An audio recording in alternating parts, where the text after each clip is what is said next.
ವಾರಾಂತ್ಯದ big boss ನೋಡಿರ್ತೀರಿ. ವಾರದ ಕತೆ ಕಿಚ್ಚನ ಜೊತೆ ಮತ್ತು super Sunday with Sudeep.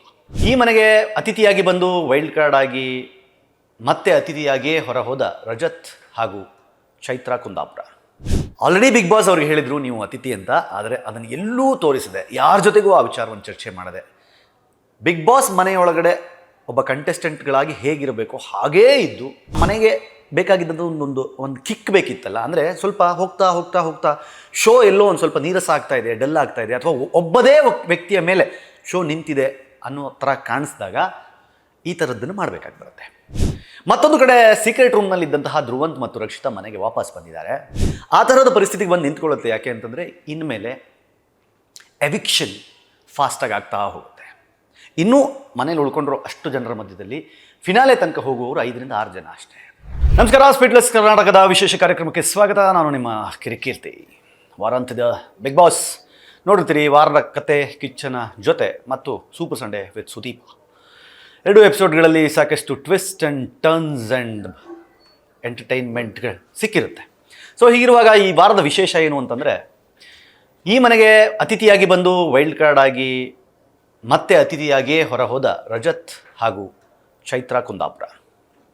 Rajat ಮತ್ತು ಚೈತ್ರಾ ಕುಂದಾಪುರ ಆರಂಭದಲ್ಲಿ ಬಂದ ಟೀಮ್, ಅಂದರೆ ಉಳಿದವ್ರೆ ಮಂಜಣ್ಣ ಎಲ್ಲ ಏನು ಬಂದಿದ್ರು, ಅವ್ರ ಜೊತೆಗೆ ಬಂದಾಗ ಗೆಸ್ಟ್ ಆಗಿ ಅತಿಥಿಯಾಗಿಯೇ ಒಳಗೆ ಬಂದರು. ಒಂದು ವಾರ ಆದಮೇಲೆ ಸುದೀಪ್ ಸರ್ ಹೇಳಿದ್ರು ಅವ್ರ ಇನ್ಮೇಲೆ ವೈಲ್ಡ್ ಕಾರ್ಡ್ ಆಗಿ ಇಲ್ಲೇ ಕಂಟಿನ್ಯೂ ಮಾಡ್ತಾರೆ ಅಂತ.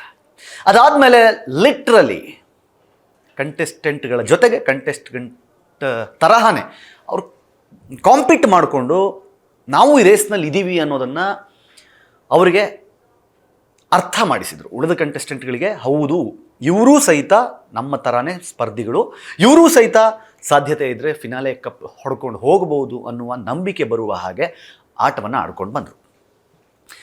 ಆಲ್ರೆಡಿ ಬಿಗ್ ಬಾಸ್ ಅವ್ರಿಗೆ ಹೇಳಿದರು ನೀವು ಅತಿಥಿ ಅಂತ, ಆದರೆ ಅದನ್ನು ಎಲ್ಲೂ ತೋರಿಸಿದೆ, ಯಾರ ಜೊತೆಗೂ ಆ ವಿಚಾರವನ್ನು ಚರ್ಚೆ ಮಾಡದೆ ಬಿಗ್ ಬಾಸ್ ಮನೆಯೊಳಗಡೆ ಒಬ್ಬ ಕಂಟೆಸ್ಟೆಂಟ್ಗಳಾಗಿ ಹೇಗಿರಬೇಕು ಹಾಗೇ ಇದ್ದು ಲಿಟ್ರಲಿ ಮನೆಯವರನ್ನ ಯಾಮಾರಿಸಿದಂತೆ ಆಟ ಆಡಿ ಅದ್ಭುತವಾಗಿ ಟಾಸ್ಕ್ಗಳನ್ನು ಆಡಿ, ನನಗೆ ಅದರಲ್ಲೂ ಆಶ್ಚರ್ಯ ಆಗೋ ನೋಡಿ, ಚೈತ್ರಾ ಕುಂದಾಪುರ ಬಂದ ವಾರನೇ ಕ್ಯಾಪ್ಟನ್ ಆಗ್ತಾರೆ, ಉತ್ತಮ ತಗೋತಾರೆ, ಜೈಲಿಗೆ ಹೋಗ್ತಾರೆ ಅವರೇ ಹೇಳಿದ ಹಾಗೆ. ರಜತ್ ಬಹಳ ದೊಡ್ಡ ಇಂಪ್ಯಾಕ್ಟ್ ಮಾಡ್ತಾರೆ ಮನೆಯೊಳಗಡೆ.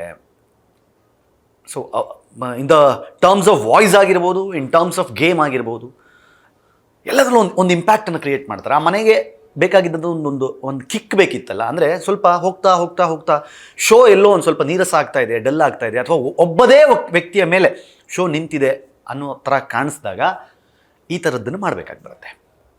ಸೊ ಅದನ್ನು ಬಿಗ್ ಬಾಸ್ ಮಾಡಿದ್ರು. ಅದನ್ನು ಇವರಿಬ್ಬರು ಸಹಿತ ಅಷ್ಟೇ ಅದ್ಭುತವಾಗಿ ನಿಭಾಯಿಸಿದರು.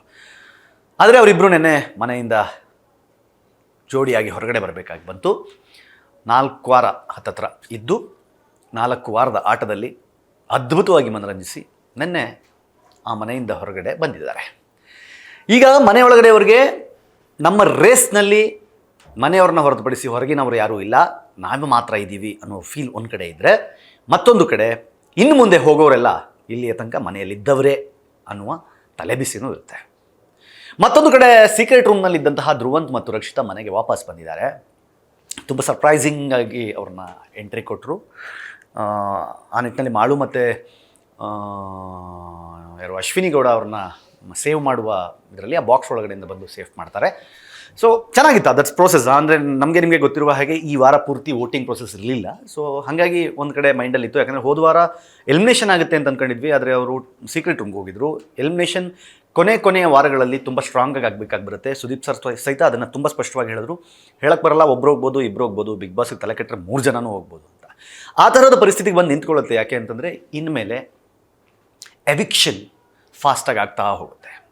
ಇನ್ನೂ ಮನೇಲಿ ಉಳ್ಕೊಂಡ್ರು ಅಷ್ಟು ಜನರ ಮಧ್ಯದಲ್ಲಿ ಫಿನಾಲೆ ತನಕ ಹೋಗುವವರು 5 ರಿಂದ 6 ಜನ ಅಷ್ಟೇ. ಅಷ್ಟರೊಳಗಡೆ ಇರುವ 3-4 ವಾರಗಳಲ್ಲಿ ಎಷ್ಟು ಫಾಸ್ಟ್ ಆಗುತ್ತೋ ಅಷ್ಟು ಫಾಸ್ಟಾಗಿ ಒಂದಿಷ್ಟು ಜನರನ್ನ ಮನೆಯಿಂದ ಹೊರಗಡೆ ಹಾಕಬೇಕಾಗಿ ಬರುತ್ತೆ.